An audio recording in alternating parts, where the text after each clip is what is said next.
This is the Sleep Story Temple, where stories become medicine, and ancient wisdom carries you into deep rest. Breathe gently, and let us begin tonight's journey. Get comfortable, close your eyes, and allow your breath to become soft and slow. You are by a quiet river under a pale moon. The air is cool. The water moves without hurry. Let your shoulders soften, the jaw unclench, the brow smooth. As you listen, notice the breath arriving and leaving. No effort, nothing to fix. If a thought appears, let it drift like a leaf on the current. Tonight, we walk a simple path, the path the sages called Advaita, the seeing of one reality. The river and the ocean are both water. The light within the lamp is the same light that touches the stars. If the day lingers in the body, give it kindness. Feel the weight of the blankets. Hear the soft room tone around you. Let the rhythm of the breath grow slow and even. We are not in a hurry. We are not gathering ideas. We are resting as the quiet that notices ideas come and go. Like moonlight on water, awareness needs no effort to shine. If a memory calls for you, nod to it and let it pass downstream. If sleep begins to rise, welcome it. You cannot fall behind here. You are already where you need to be. In a moment, we will listen for the oldest whispers, the hymns beside the hearth, the seeds of insight that became the great teaching of oneness. For now, breathe in gently. Breathe out a little longer and feel the body grow warm and heavy. When you are ready, let the edges of the day fade. Let the mind be wide and quiet. Let the heart be unguarded. We begin. The night settles like a soft shawl. A small fire keeping steady conversation with the dark. Sparks rise and vanish. The wood gives its warmth freely. In the gentle glow, everything feels older than it looks. The ancients sat like this, listening with more than ears. They heard a rhythm stitching wind to water and sky to soil. RTA, not a law in stone, but the way things lean toward harmony when left to their nature. A flock moves as one, a river finds the sea, the body breathes. Order as intimacy, not command. Close to that fire, truth wasn't a trophy. Truth was sat, the simple fact of being that doesn't come and go. You feel it like the sky behind changing clouds. Forms shift. The sky does not. Before thought about existence, existence is here. Before a name for peace, a softness, holds everything. The elders loved small actions that reveal large meanings. A single flame touching a line of roar-waiting wicks, one room blooming, many lamps, one light. The flame doesn't divide. It appears in many places at once. Ekam, the One. It dresses as 10,000 things, yet never becomes two. One sun rests on 1,000 lakes. Essence remains seamless. Gratitude in these hymns was recognition, not performance. They didn't praise to please a judge. They praised because they saw clearly. Breath felt both intimate and universal. Fire a hearth and a star. River a path and a mirror. Tenderness grew. The world stopped being a stranger and became kin, one wearing a festival of masks. Attention moves outward, crackle, cool air, resin, then inward to the quiet that notices. That turning begins inquiry. If there is seeing, what is the seer? If there is change, what does not change? They let the question live, like a seed waiting the right rain. Understanding unfolds like morning light that was here all along. A bowl of water beside the flame quivers, then settles, becoming a page where fire writes itself. Is the flame in the water? The bowl holds the image, not the fire. So mind reflects the One. Thoughts ripple, images brighten and fade. The source remains untouched. River and ocean are both water. One being, many names. We draw patterns to name the unseen.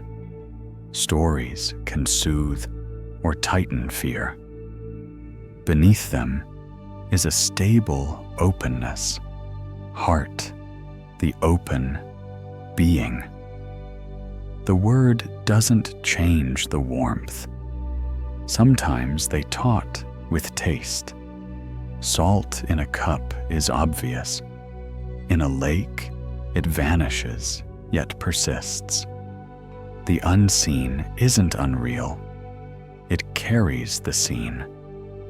What is constant doesn't shout. It's recognized effortlessly. Speech turned to fit. Rightness as ease. Hand finding handle. Foot knowing path. Word landing gently. This is Dharma, as trust in the real shape of things. Work flows like a river. Effort becomes intelligent and light. Proof?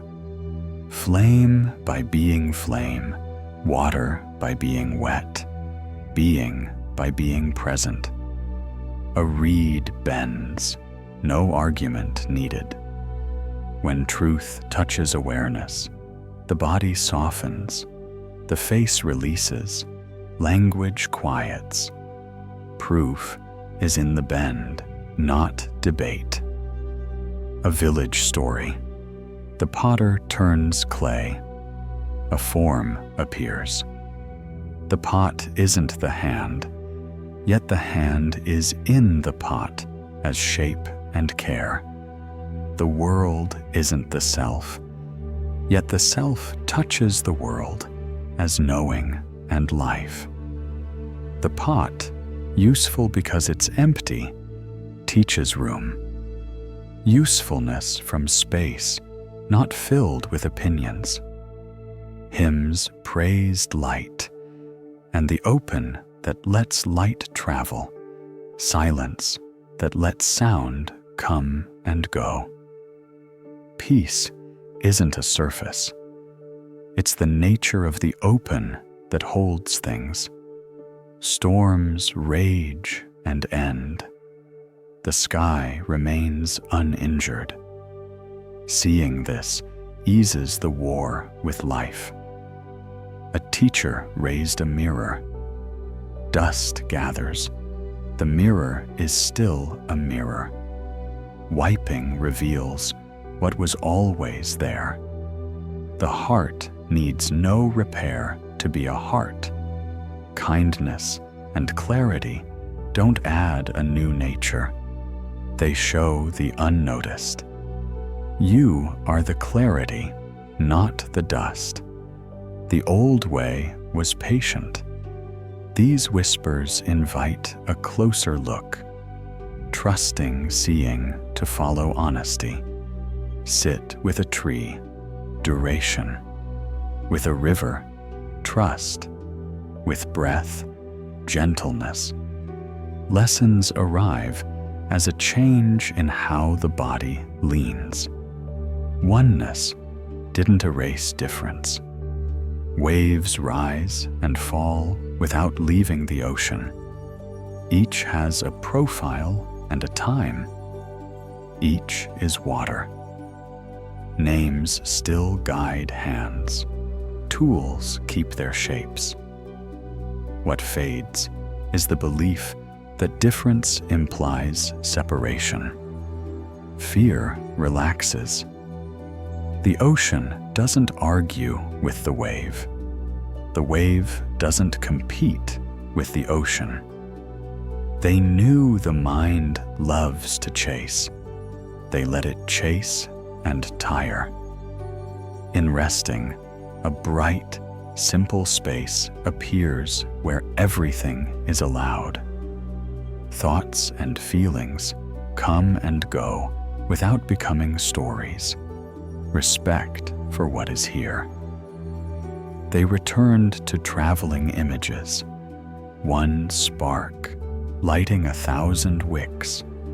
One scent filling a room. One knowing calming many thoughts. What you seek is what you seek with. The search softens when the seeker pauses. No new light needed. Only the one already shining. Practice, if any, is gentle intimacy with the present. Before the word breath, breathing. Before the word silence, steady ease. Let senses be simple. The body need not be perfect to be trusted, only honest and cared for. Artha is the world's soft backbone, a living reed that bends, doesn't break. Move with it, and action becomes music. Fight it, and even rest feels like labor.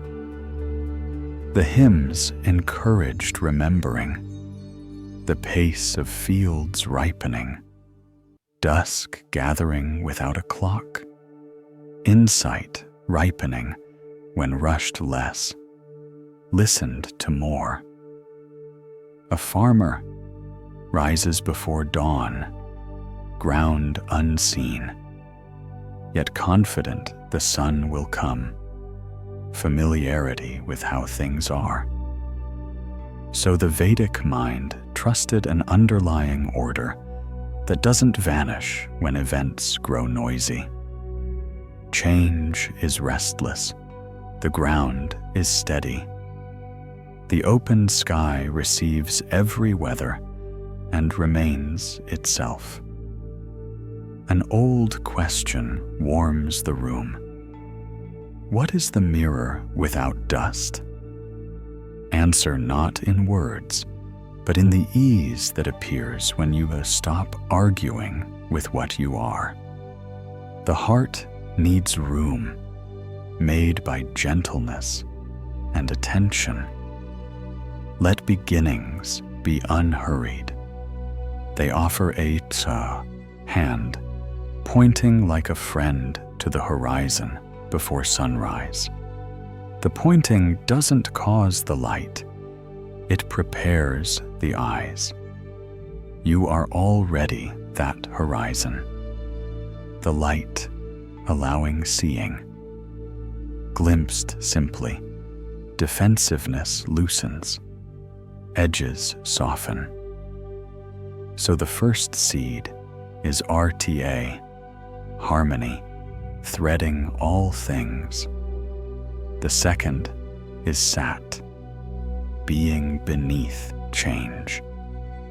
The third is Ekam, the one appearing as many. Together, they rest like three quiet blessings, resolving like a chord returning home. The fire lowers. The room grows tender. Listening deepens.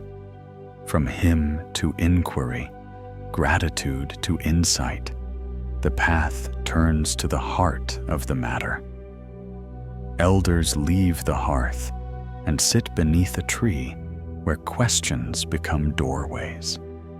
There, in the hush, the Upanishads love. The seer recognizes itself. Words grow fewer. Seeing grows clear. The next chapter steps toward that tree and rests in its shade. Dawn leans into the night, and the world seems to breathe as one long creature. A path opens toward a banyan whose roots are like rivers returning to their source. Beneath its canopy, a teacher and a student sit, not as soldier and commander, not as judge and defendant, but as two flames sharing one light. Questions are not weapons here. They are doorways.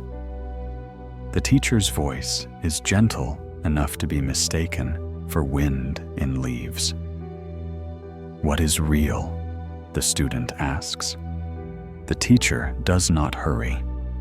Real is what does not borrow existence from anything else.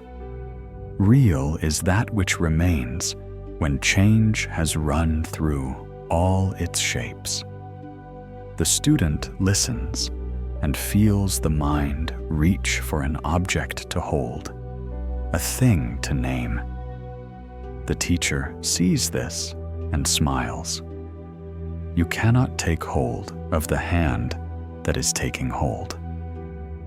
First, you learn to see the difference between the hand and the things it grasps.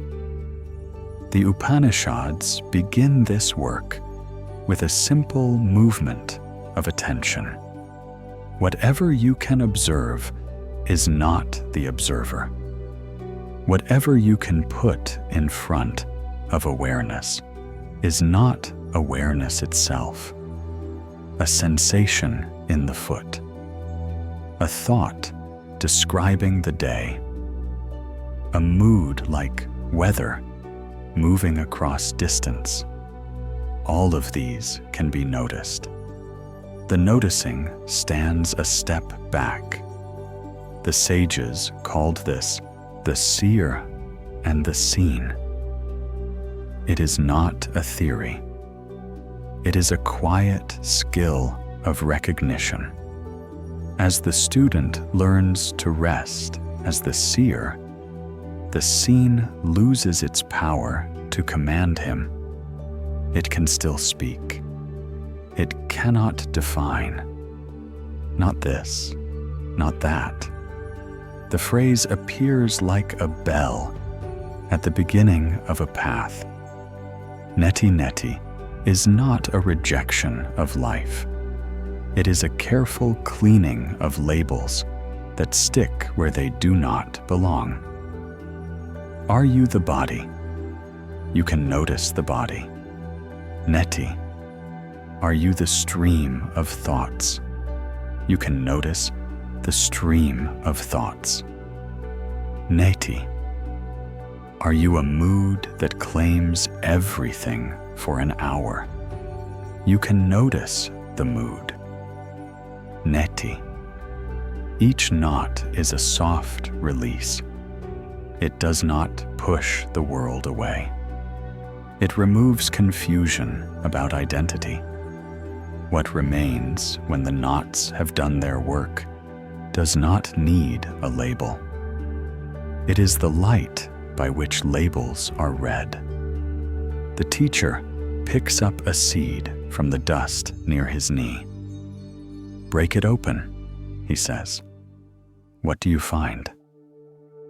The student opens the seed and finds pulp without a picture of a tree.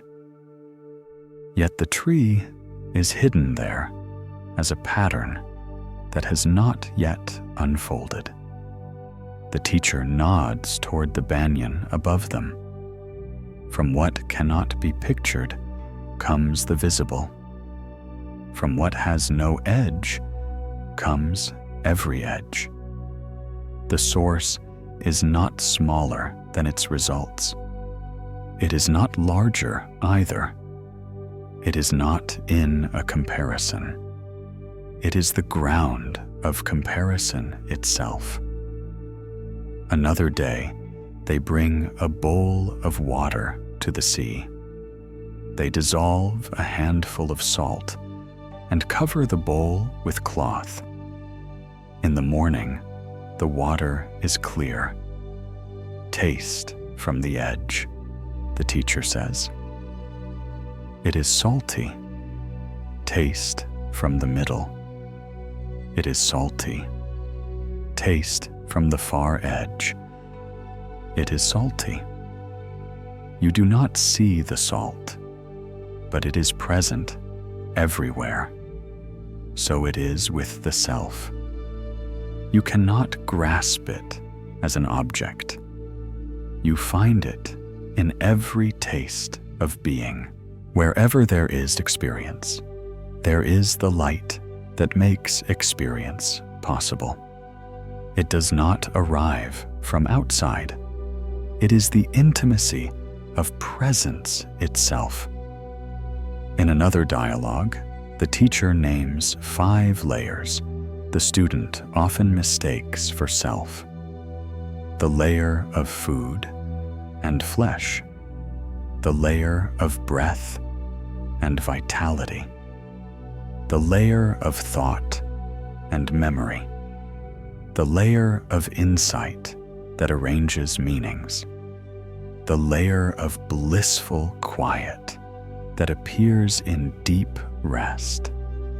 Each layer can be known. Each can be mistaken for home. The instruction is not scorn. It is friendliness. Thank each layer for its service. Then notice the one who thanks. That one is neither a layer nor a thing made of layers. It has no boundary you can find. It is simple being aware. To keep the mind from tightening around these words, the teacher uses images that relax rather than strain. You are not the waves. You are the water. You are not the colors. You are the screen. You are not the changing notes. You are the quiet in which music displays its face. The student does not have to repeat these to be safe. He allows them to work on him the way warm light works on dew. clarity appears without a fight. The Upanishads are full of small domestic scenes that turn into doors.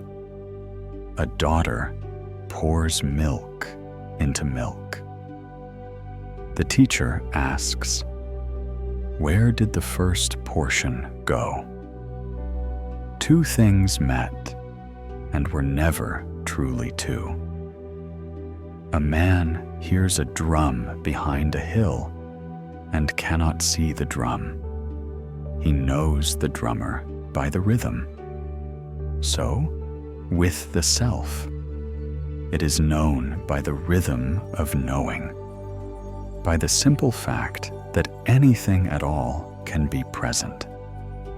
When nothing is present, as in deep sleep, presence remains as rest without content. The witness is not turned off. It is the backdrop that does not need objects to be itself. Some dialogues are questions returned with questions that loosen the habit of grasping. Where does sight end and the scene begin? Where does sound end and hearing begin? Where does thought end and knowing begin? Follow one corridor and you will discover no clear border. Follow another and you will find that the light of knowing does not begin at an edge. It is already here, and things stand within it, like dancers inside a lantern circle. To prevent the mind from making the witness a new object to clutch, the sages lean into simplicity. Do not picture awareness as a shape. Do not imagine it as a glowing sphere. Do not place it behind the eyes or within the chest as a location. Let it be what it is, the medium in which all locations appear. When a wave tries to secure itself, it is anxious. When it recognizes water, anxiety finds no grip. Nothing is lost. Only a misunderstanding is relaxed. The dialogues return often to the theme of ownership. My body, my mind, my story. The teacher asks, "To whom do these belong?" The student answers from habit. They belong to me. Find this me, the teacher says. Not in a thought about yourself, not in a photograph of a memory, but as the simple fact of being the knower. The student looks for a form and finds none. The teacher is pleased. What has no form does not decay like a form. What is not a thing cannot be threatened by other things. This is not denial of body or mind. It is their liberation from false burden. When the mind is ready, the teacher gives what sounds like a statement, but behaves like a mirror. That thou art. Tat tvam asi. The words do not assign a role. They reveal an identity already present. The student hears them, and at first understands them as a bright idea. Then there is a second hearing, when the idea softens into a direct taste. The taste is not dramatic. It is ordinary in the best sense. It feels like recognizing your own house from the road after a long absence. You notice the window you have always looked through. You notice the door that has always opened at your touch. The student asks what changes now. The teacher answers that wood does not change by recognizing it has been wood while wearing the forms of cart, door, and table. Conduct becomes more honest. Compassion increases, and fear diminishes as your true self, unbreakable by external events, allows for clear, defensive-free action. The illusion that life's drama is ultimate reality fades, while neti, not this, not that, prevents identity from shrinking to passing moods or roles. This wisdom is evident in everyday life. A farmer understands himself beyond weather, a singer beyond her voice, a parent beyond preferred forms of love. Old lessons, when truly lived, reveal humor. A monk's laughter is pure being. A merchant learns the self is the light-enabling thought. These lessons are practical tools, seamlessly integrated into life. The teacher concludes with presence, the silent am before I am, the now before time, the warmth before love. Don't chase better states or perfect silence. Simply rest in the existing steady simplicity, and the chase will cease. Nothing outwardly spectacular occurs. Yet something essential returns. Mind and body will still have their cycles, but the unchanging witness behind them remains serene, intimately close. Hence the sage's smiles. The path from him to inquiry has led here to a taste of identity that is not pinned to any single mask. The next step will sketch the dreamlike nature of experience itself, not to insult the world, but to coax the grasping hand into a gentle palm. From seed to root, from root to branch, from branch to open sky. The dialogue unfolds without strain. We turn now to the vision of Gaudapada, who points with patience to the quiet in which waking, dreaming, and deep sleep rise and rest.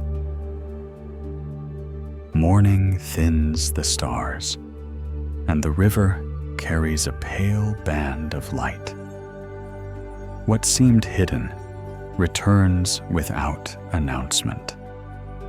Gaudapada speaks in this kind of light. He does not tighten the mind with puzzles.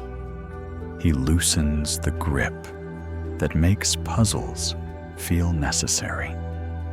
His pointing is simple. What you take as solid is often a dream taken very seriously. See this without fear, and the knot of restlessness slackens. He begins where everyone can follow. A night's sleep has 3 familiar rooms. In the first room, there is dreaming. Worlds appear without effort. Mountains rise in the time it takes a thought to lift.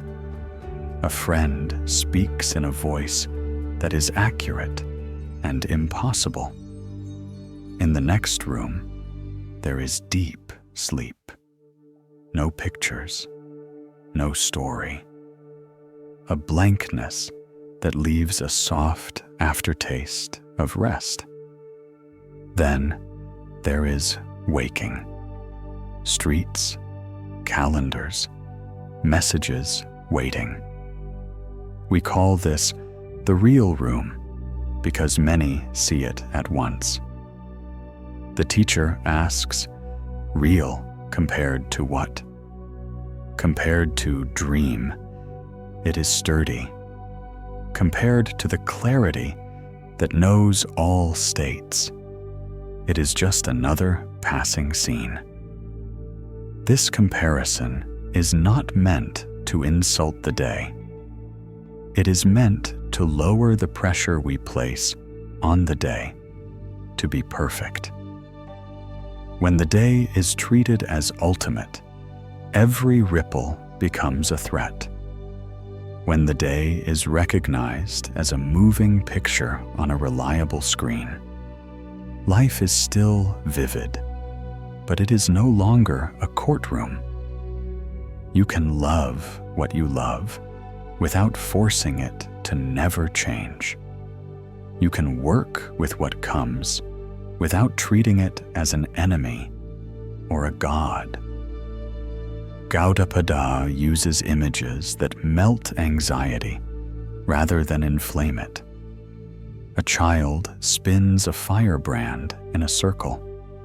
The eye sees a ring of flame. Does a ring exist? There is only a point moving quickly. A mind strings Amtge's moments into a shape and believes the shape is fixed. Slow the movement, and the ring dissolves back into a single point. So with a self that looks solid, it is moments of thought remembered as one contour. The memory is persuasive. It need not be believed. He returns to the rope at dusk. A coil lies at the path's edge and appears as a snake. The body jumps. Breath quickens. Then someone lifts it, and the pretty fear empties out. Nothing has changed in the rope. Knowledge has changed at the eye. The world still contains coiled shapes, and it is still wise to step with care. Yet the background tension that expects danger everywhere loosens. This is the spirit of his vision. Recognition does not remove appearances. It removes confusion about what they are. The teacher uses a lantern analogy to explain awareness in different states. Dream, private world, waking, shared world, and deep sleep, potential without content. The constant is the light of awareness, allowing us to observe changing scenes without alarm. Gaudapada views the world as appearance, not unreal. Mistakes, like seeing a rope as a snake, fade, allowing experience to continue without error. We can engage with the world while still recognizing the underlying stillness. He speaks of no creation or destruction, meaning the screen on which life's story plays is eternal, not the story itself. Recognizing this brings kindness. allowing us to experience life's changes and suffering without fear, and joy without gripping. When confusion quiets, ethical actions feel natural and compassionate. It's not a rule, but a recognition of oneness. A wave wouldn't harm other waves. Fear, though well-intentioned, can overwork. When we see life as a dream, fear's bell rings but doesn't dominate, allowing for calm observation of pain as passing weather. His gentle logic, exploring the origins of things, aims to break the habit of taking beginnings as absolute, leading to deeper confidence and a less haunted world. For practical application, when anger arises, we can pause, remember the underlying awareness, and choose how to respond, rather than letting anger consume us. We are the light in which anger appears. Domestic images, like a potter's wheel and clay, illustrate that roles change, but the essential self remains. We can engage in life's roles without forgetting our true nature. The vision isn't about abandoning life's richness, but seeing it as light. Festivals are sweeter when costumes don't obscure friends. Grief is cleaner when fully felt without added narratives of brokenness, and joy is lighter without the fear of its end. The core lesson: be honest about appearance and rest in what does not appear. Gaudapada's kindness is that he never mocks the one who is frightened by a snake that is only a rope. He knows the fright is real as a feeling. He helps the eye and the hand meet the rope. When the rope is known again, breath lengthens, and the shoulders no longer prepare for a strike that will not arrive. The world contains real dangers to avoid and real people to protect. Recognition does not make us careless. It makes us precise. We waste less on ghosts and have more for what matters. At the end of such a teaching, the river is brighter. The day is about to begin. The student asks how to carry this into work and family. The teacher suggests a simple habit. Whenever you remember, check which room you are in. Waking, dreaming, deep sleep. Then check what is common to all rooms. The check takes one quiet second. You do not need to repeat a doctrine. You only need to notice that the noticing has not changed. The rest of the day can be busy.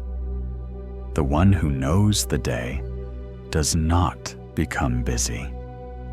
He says, the fruit of this vision is rest without carelessness. Actions continue, often with more skill.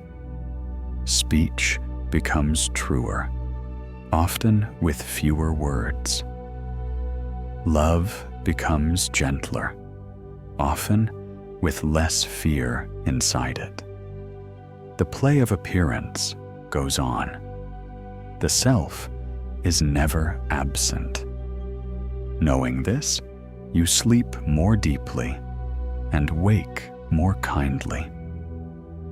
dream loses its power to frighten after midnight. Day loses its power to exhaust by noon. The middle ground is the light itself, not a compromise between scenes. So the third step of our path is not a denial of the world. It is a friendly correction of how we read it. The circle becomes a moving point. The snake becomes a rope. The rooms of experience are recognized as rooms in a single house. The house is awareness. It does not lean on the furniture to stand. From here, the teaching will grow even clearer. The sage who follows will take these insights and polish them until they shine like a mirror before dust. The mirror will not need praise to be a mirror. It will only need the seeing that forgets to add what is not there. We turn now toward that clarity. The morning has settled into itself. The river looks like a broad ribbon of steel and silk. In this plain light, Shankara speaks. His kindness is precision. He does not add ornament to wisdom. He removes what is not needed. What remains is clear and light on the mind. It feels like air after rain. He begins with a simple observation. Confusion is a superimposition. The tradition calls it adhyasa. We place what does not belong on what is already complete. We place the color of an imagined snake on the rope. We place the weight of a passing mood on the truth of our being. We place a story of lack on a field that is not lacking. The correction is not violence. It is recognition. Remove the wrong label. The thing beneath did not need repair. He offers the mirror to make this plain. Dust gathers on glass. The mirror is still a mirror. Wipe the dust, and the mirror does not become new. It reveals itself. So it is with the heart. So it is with awareness. Effort has a place. The effort is not to build a new self. The effort is to stop feeding what hides the self. That stopping is honest attention and harmlessness. When feeding slows, the original clarity is obvious. Shankara does not despise names and forms. He gives them their proper seat. Names help hands meet the world. Forms let kindness take a shape. A cup holds water. A path leads through a wood. None of this is denied. The error is to give names and forms the power to say what you are. They can say what you use. They can say what you learn. They cannot say what you are. You are the witness of names and forms. You are the light in which they come and go. Shankara's Advaita. Vedanta teaches resting as a witness, a simple knowing at life's core. This witness is unstained by thoughts, sensations, or moods, allowing fear to lose its grip and love to grow purely. He employs neti, not this, gently, affirming that we are not our pain, praise, image, or memories. This creates space for being, freeing life to be met clearly. His teachings include devotion, seeing the One as a beloved filling the world. This fosters humility, softening pride, and allowing wisdom to enter.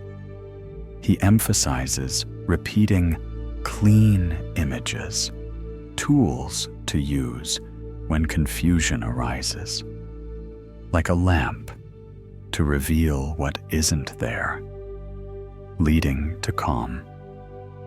Shankara doesn't separate knowledge and action. Knowledge shows the path, and action walks it. Insight should become conduct, honest speech, clean work, and guilt-free rest. These are natural movements of a mind without pretense. Freedom, he says, is ease in what is true. The individual still lives, works, and learns, but their essence is not at risk. Like the sky unaffected by storms, this is a lived trust, reflected in physical and emotional ease. Sorrow is met cleanly. Feel it without dwelling. Act when helpful, or step back. The witness protects tenderness, providing a foundation for suffering and a way for it to depart. Attention is guided to the undecorated I am before any descriptions. This simple fact shines when the mind tires of labels, and from there, the teaching becomes quiet, uniting what words divide. Steady remembrance is like dyeing cloth. Repeated dipping makes the color hold. Similarly, returning to the witness, whether in joy, confusion, or boredom, stains the mind with clarity until it becomes natural. He asks us to love the world without misunderstanding it as a play. Play your part with care, then rest and serve. Like a screen hosting stories, remaining unstained, knowing oneself as that screen brings calm capacity. When praise or blame arrives, be like a mirror. Reflect, but don't become the mood. Both are information, not a drug or poison, allowing learning without identification. He is not afraid of the word God. He uses it in a precise way. The One wearing all forms, the light in which all forms appear. When he bows to that. When he prays from that. He invites the listener to let devotion wash the mind the way a river washes dust from stones. A washed mind is not blank. It shines. It shows the grain of the stone more beautifully than before. In that shine, compassion is natural. The sage does not calculate who deserves care. The sage pours care because the same light looks through every pair of eyes. He also returns to ethics with the gentleness of a gardener.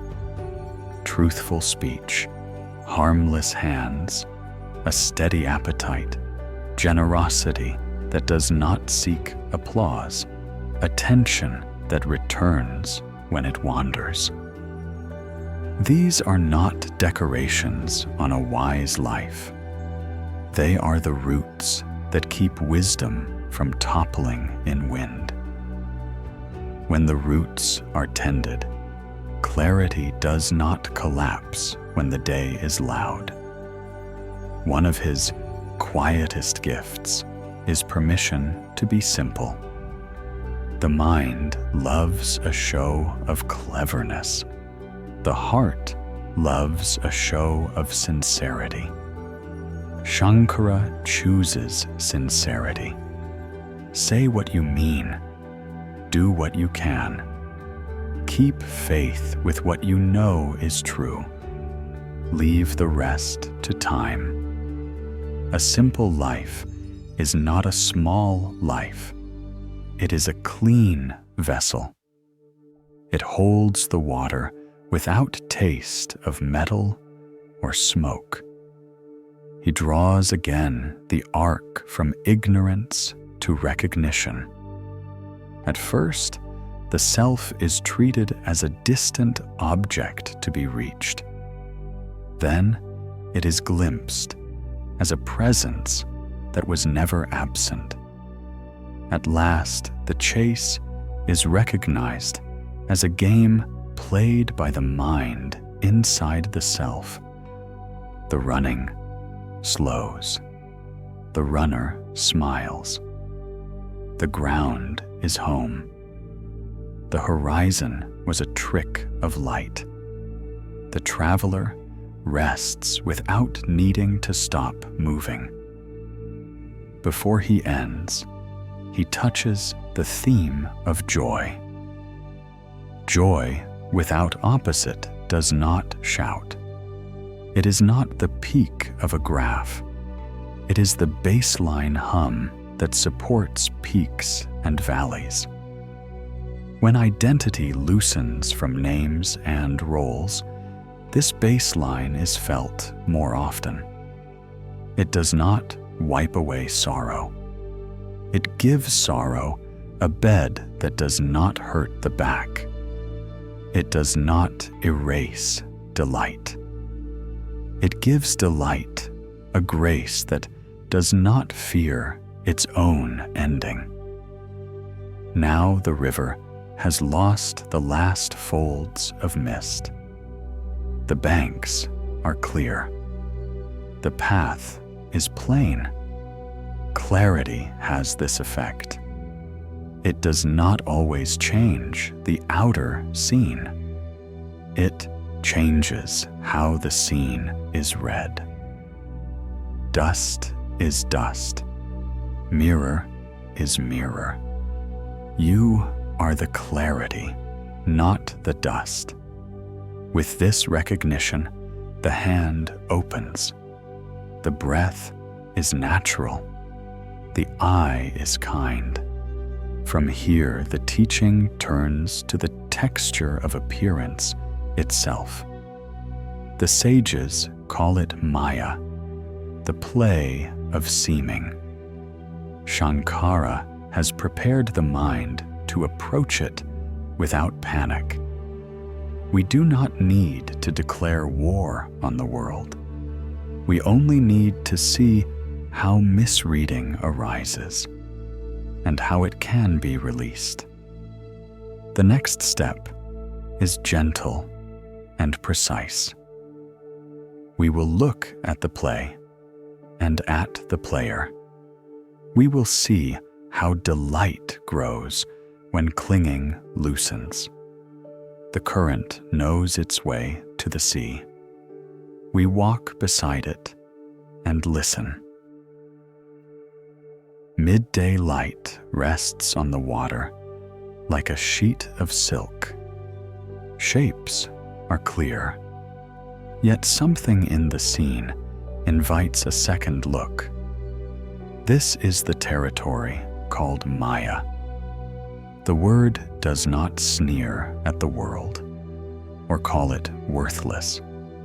It points to how easily the mind reads a mask as a face and then suffers for the mistake.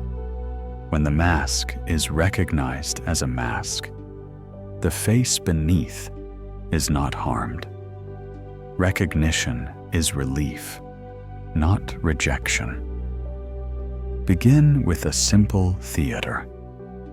A storyteller holds paper cutouts against a lamp. On the cloth screen, a prince rides a horse. A forest appears. Rain begins. The child in the room feels a tremor of fear when the shadow of a sword crosses a door. Then the lamp is turned. The room is only paper, hand, light, and cloth. Nothing false has happened. A story has happened. The fear was real as a feeling. The sword was a shape made by light and hand. When this is understood, the child can still enjoy the story. The chest loosens. There is room to breathe inside delight and inside fear. Maya, or appearance, is a show with consequences, requiring our care. Yet, knowing it's not the whole truth allows for a steady heart and accurate mind. Shankara taught us to see this without turning it into a weapon, like a screen supporting both storm and sunrise scenes, remaining itself. When our identity rests as this screen, life's vividness doesn't become tyrannical. Pleasure and pain visit and leave, but our inner home stands. This can be understood through reflection. A lake's ripples distort a mountain's reflection, but the mountain remains unchanged. Similarly, our mind, the lake, can make the world seem cracked when shaken, but the one beneath is always whole. Settle the mind, and the picture becomes clearer. Knowing the mountain prevents us from being fooled by the lake's stirrings. Maya also manifests in the small magic of categories. Labels, useful for markets, are unreliable when applied to living moments. Sages suggest using labels lightly. Held loosely, they are tools. Held tightly, they become traps.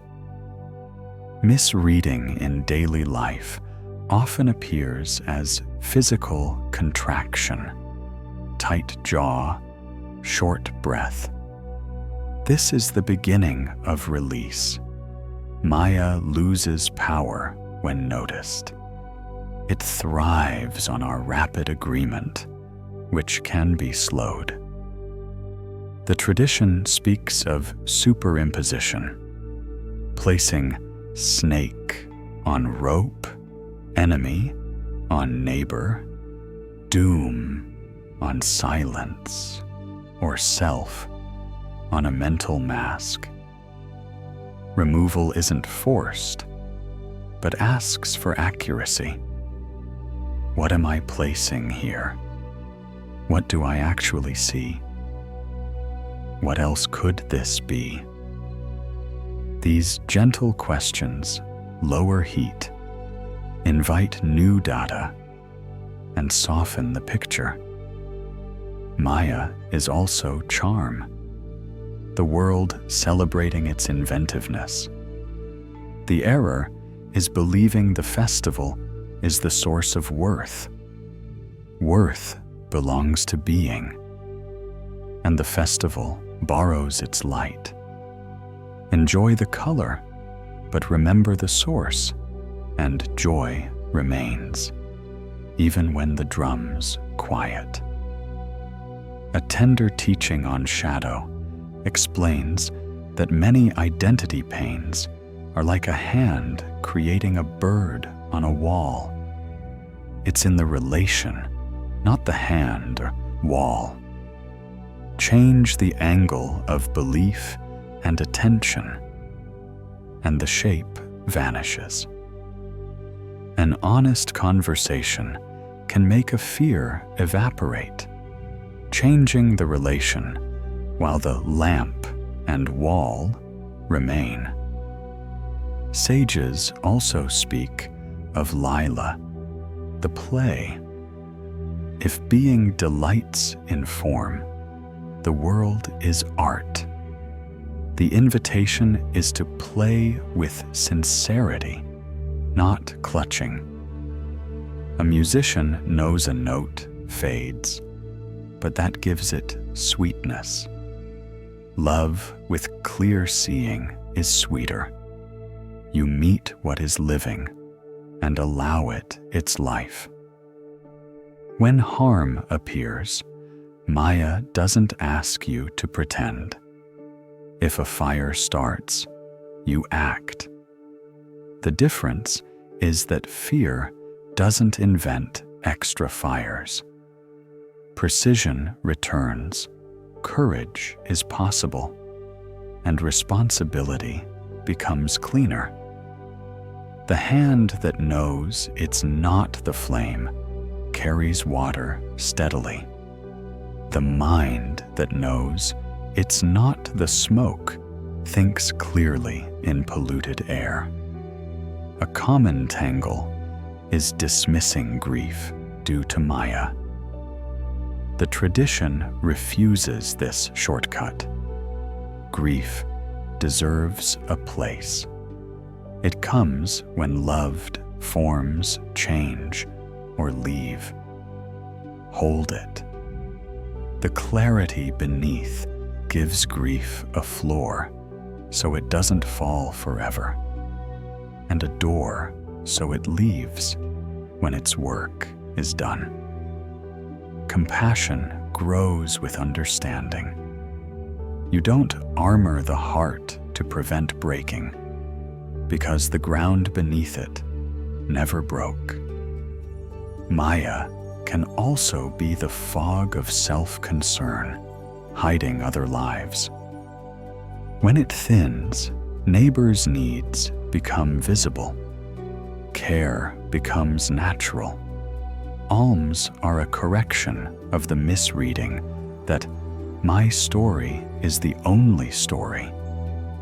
This clears sight, and generosity remembers itself. Texts sometimes state with mathematical restraint, the world is provisionally real, real for transaction, learning, law, art, love, but absolutely real only to the one that never borrows existence. This allows conduct and clarity to coexist. You sign contracts with care, knowing your identity isn't dependent on the ink. You tend the garden, knowing the earth is a passing cloak over what does not come or go. In daily tools, this shows up as 3 small habits. Check the label. Widen the frame. Return to the witness. Check the label means question the first name the mind throws at a scene. Widen the frame means invite more context than one angle allows. Return to the witness means rest again as the quiet knowing that is present before the picture forms. These habits are not spectacular. They are steady. They do for confusion what good housekeeping does for dust. There is a sweetness in seeing through glamour, without losing kindness for those still charmed. Everyone is learning how to read the same play. Some are at the opening scene. Some are resting during intermission. Some are sweeping the stage after the show. No one is less the self for standing in a different place. This loosens pride and scorn. It makes room for patience. Patience is not delay. It is love that trusts timing. Return to the lake and mountain. Even a stirred lake reflects enough to guide a traveler by moonlight. Even a mind not perfectly still can see what matters. Do not postpone living until the picture is flawless. Use what steadiness you have. Let the rest arrive in its hour. Maya loses its grip when you stop bargaining for a better moment and begin to meet the one that is already here. Shankara often ends this lesson by bringing devotion back to the table. When the world is seen as the one wearing costumes, reverence blooms without effort. A leaf on the road is not only cellulose, it is the show of a tree, that is the show of earth, that is the show of being. Bowing need not be public. It can be the way you lift a cup, the way you listen to a child, the way you set down a grief without throwing it at anyone. And so the play continues. Lamps are lit, shadows dance, stories shape a room and let it rest again. The difference now is ease. You know the lamp, you know the hand, you know the cloth. Delight has room to move. Fear has less room to bite. The day can be honest about its colors without asking you to forget the light. From here, the path opens into a wider water, where the drop and the ocean are recognized as one taste. The next chapter will not add weight. It will remove walls. In that open sea, Atman and Brahman are not two names calling to each other across distance. They are a single word, realizing it has been speaking to itself. Afternoon light softens, and the river opens like a page that already knows its last line. The teaching here is simple and immeasurable at once. The self you take as private is not sealed off from the whole. The most intimate I is not a small room hidden behind the eyes. It is the open in which rooms appear. When the sages say, Tat Tvam Asi, that thou art, they are not assigning a grand costume. They are pointing out what has quietly been true the entire time. Begin with water. A drop lifted on a fingertip trembles, bright as a small star. It seems separate. It moves where the finger moves. Yet its taste is ocean's taste. Its substance is ocean's substance. When the drop falls back, no border is heard. The sea does not consult itself. It receives what was never truly a part. The point is not poetry. The point is intimacy. The light of knowing in you is not a fragment chipped from a greater light. It is that light, locally vivid, never divided. You may notice how habits of speech suggest the opposite. My mind, my body, my story. Ownership wraps the world in fences.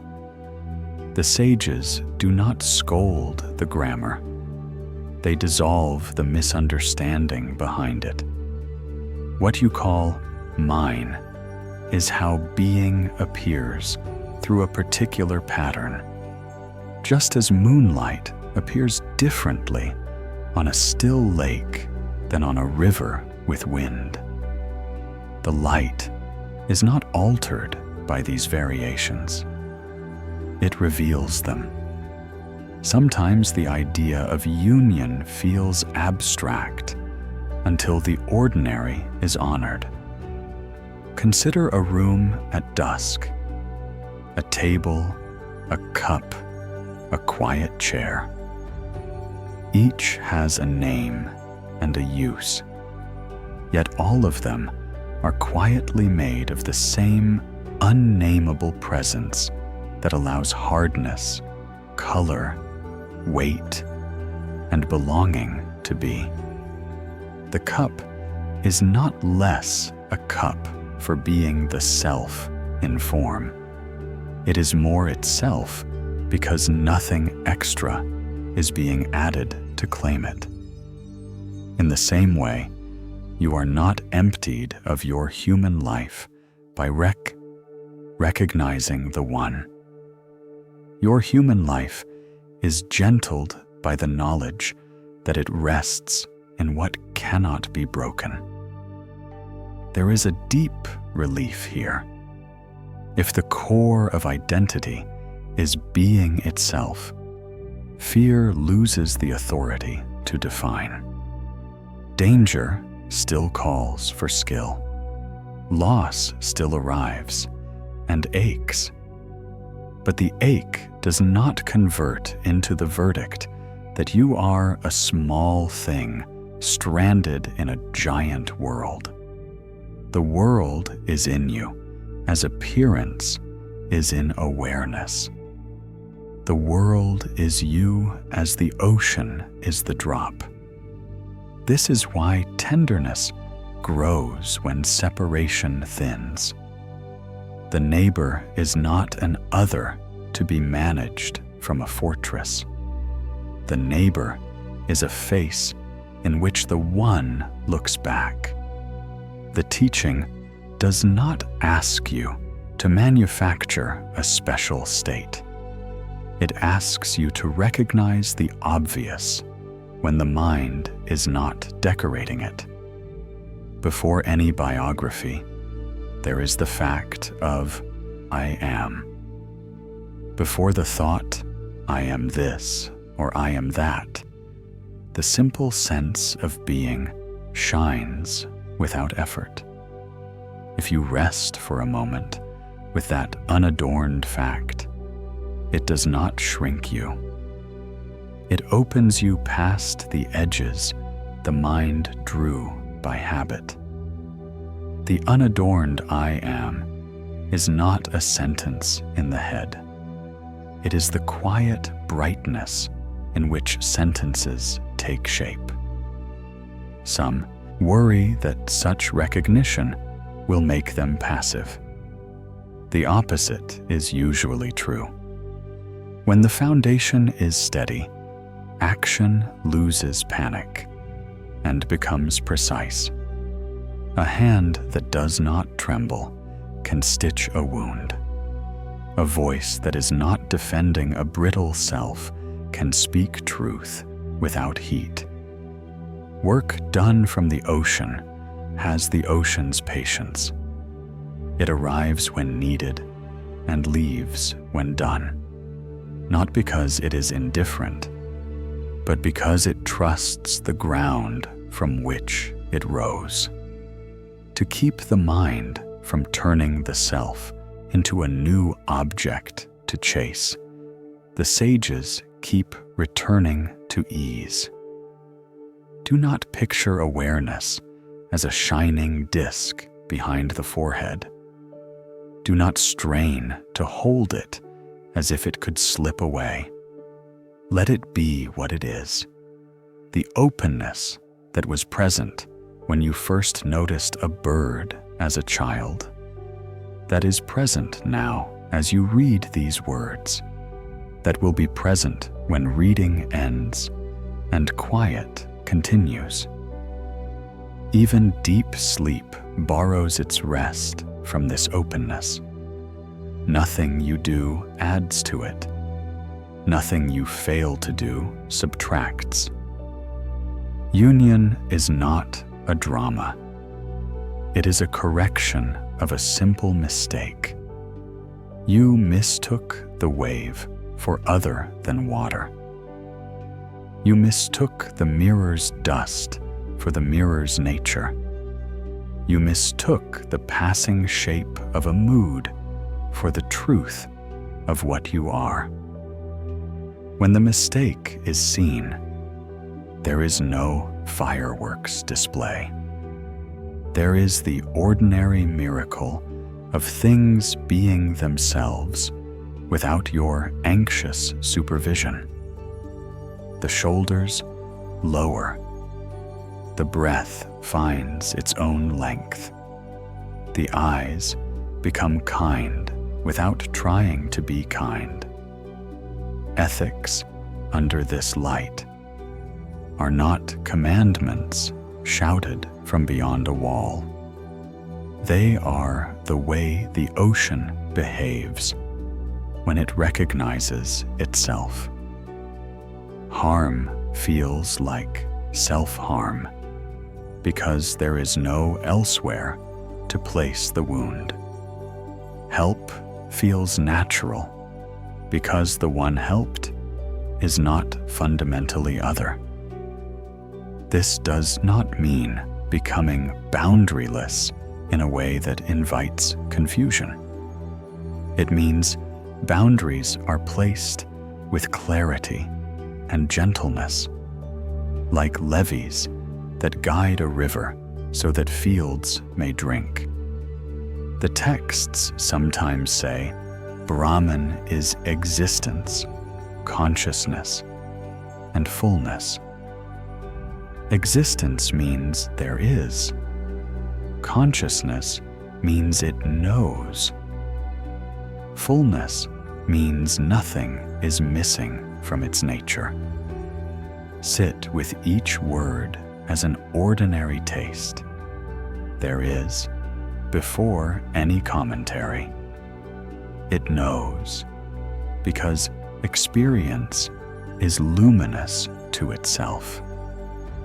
Nothing is missing, because what appears and disappears does so within something that does not depend on appearances to be. These are not concepts to collect. They are flavors of a single tea. Sip, and the mouth understands more quickly than argument. If union is true, what of devotion? Devotion deepens, not disappears. When the world is recognized as the one wearing forms, reverence becomes easy and quiet. A leaf is not only a tool for photosynthesis, it is the one becoming thin, and green for a season. A face across a table is not only features arranged by chance, it is the one speaking to itself in fluent affection. Bowing can be private, the way you lift the cup, the way you pause before you answer, the way you set a grief down without demanding that it justify itself. There is also humor in recognition. The mind chases the horizon for years and then smiles when it discovers the horizon was in the eye all along.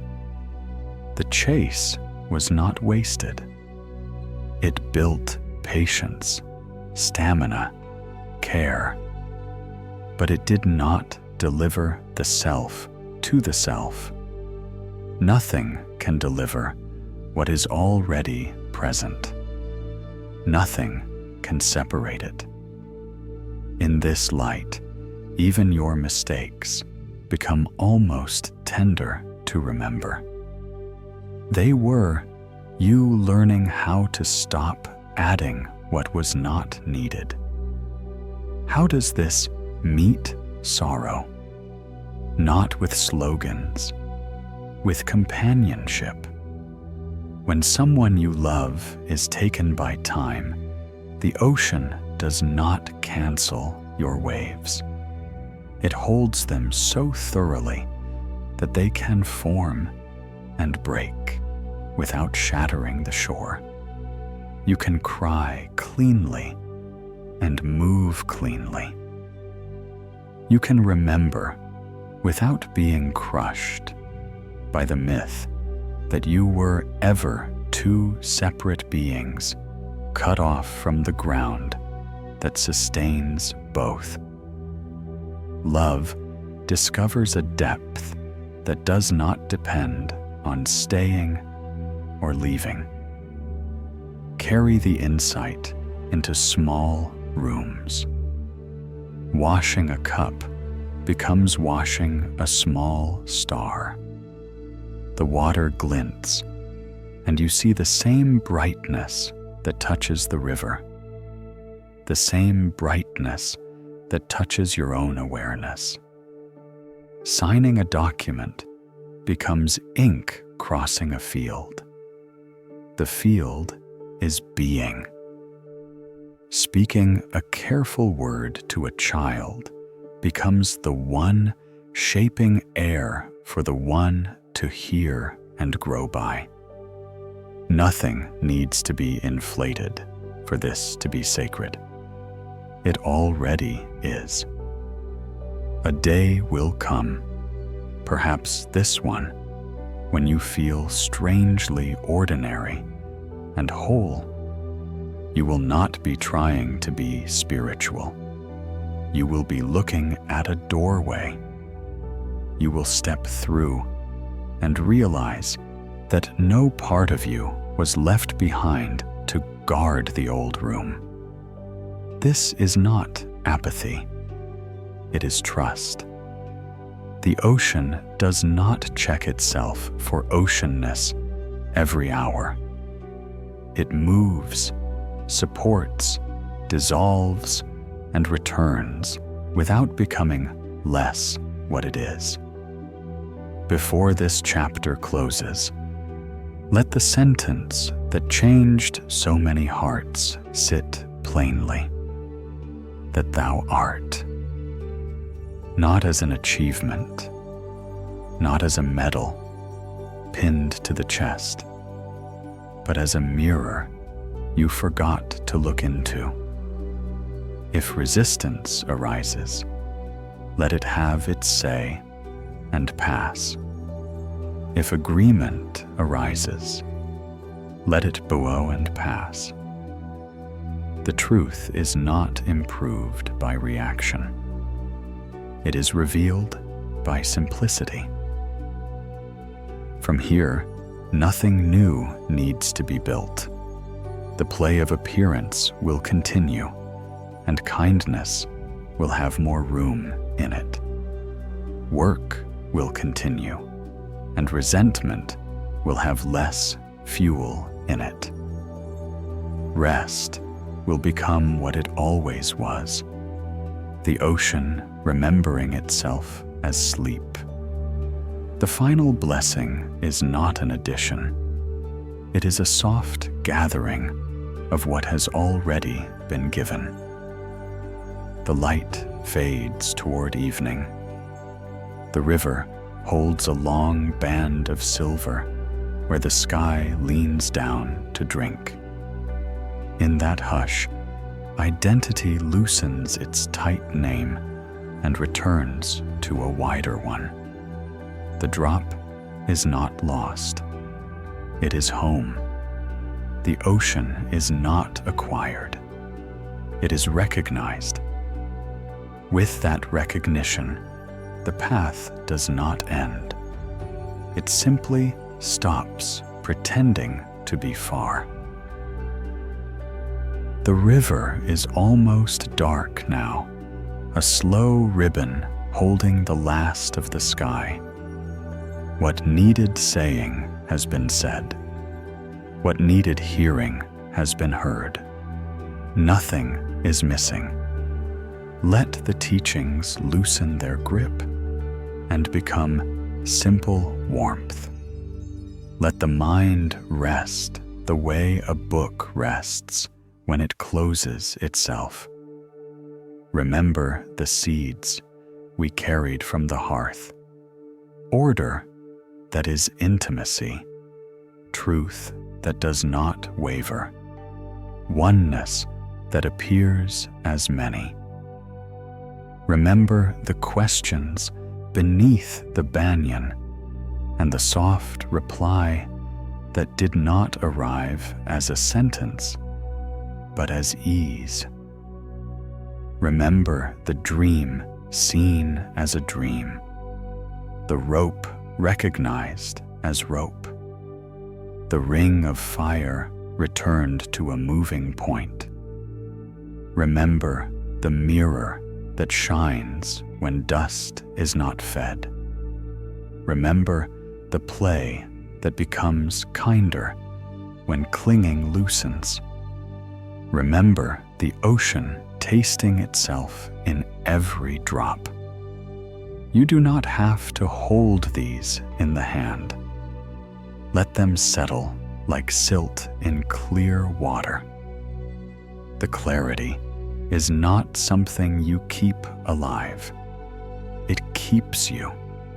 It has always done so. If a thought arrives, give it a place to sit, and it will grow quiet on its own.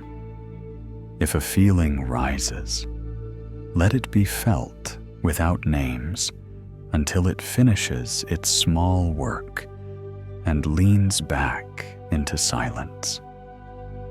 Let the body be trusted. The day has asked much of it. Give it permission to be heavy. Give it permission to be warm. Give it permission to be exactly as it is. Notice the simple fact that you are, not you as a role or a list, but you as presence. It does not need a story to continue. It does not need a plan to deserve rest. Presence is its own permission. Kindness begins at home and then forgets there is a border.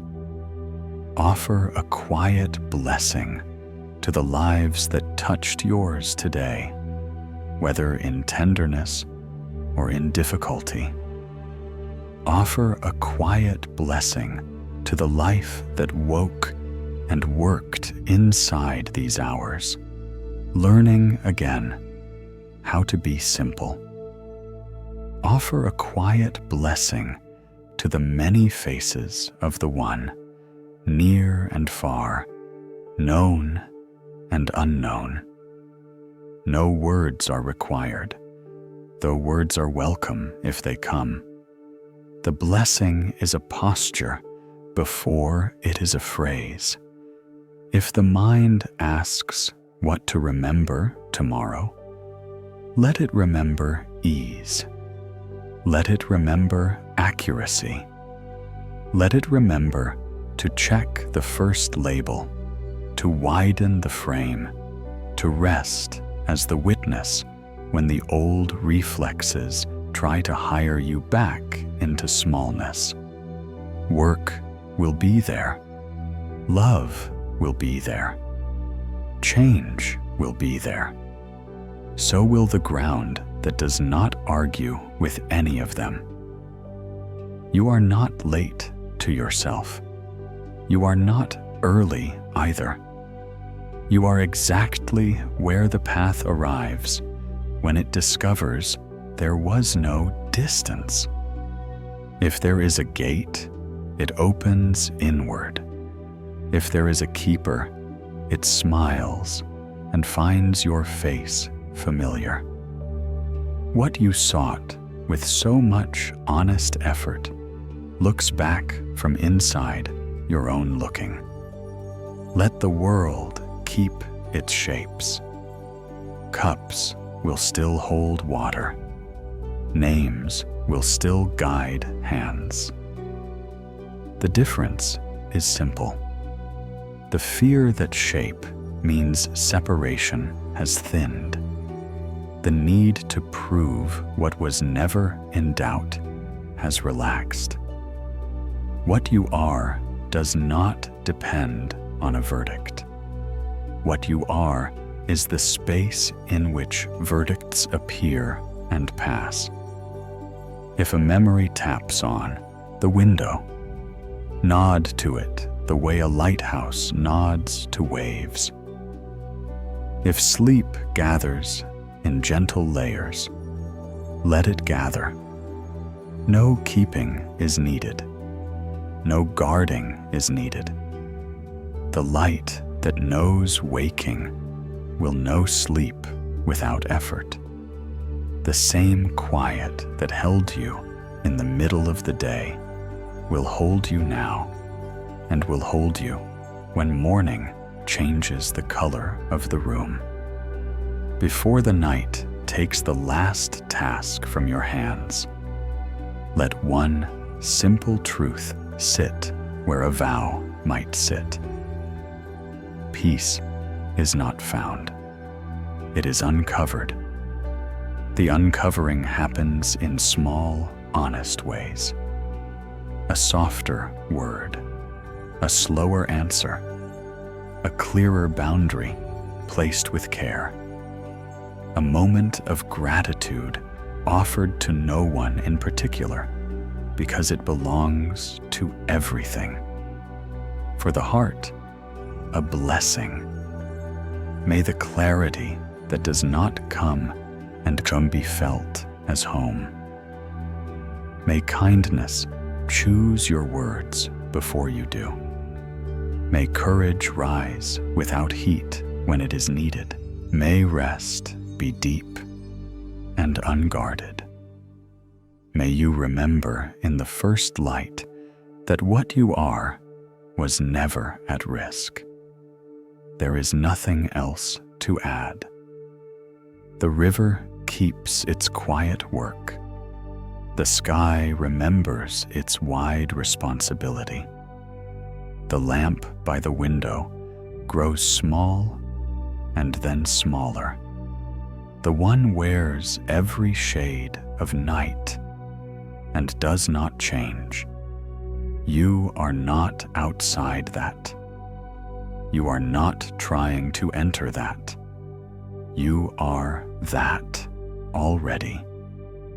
And the knowing of it requires less than thought and gives more than thought can hold. Let the edges of the day soften. Let the room become a gentle shore. Let the breath be the tide that knows what to do. Sleep can come like a friend arriving without knocking, sure of welcome. Sleep can come like a door that was never locked, opening because it always opens. Rest now. All is well in what is real.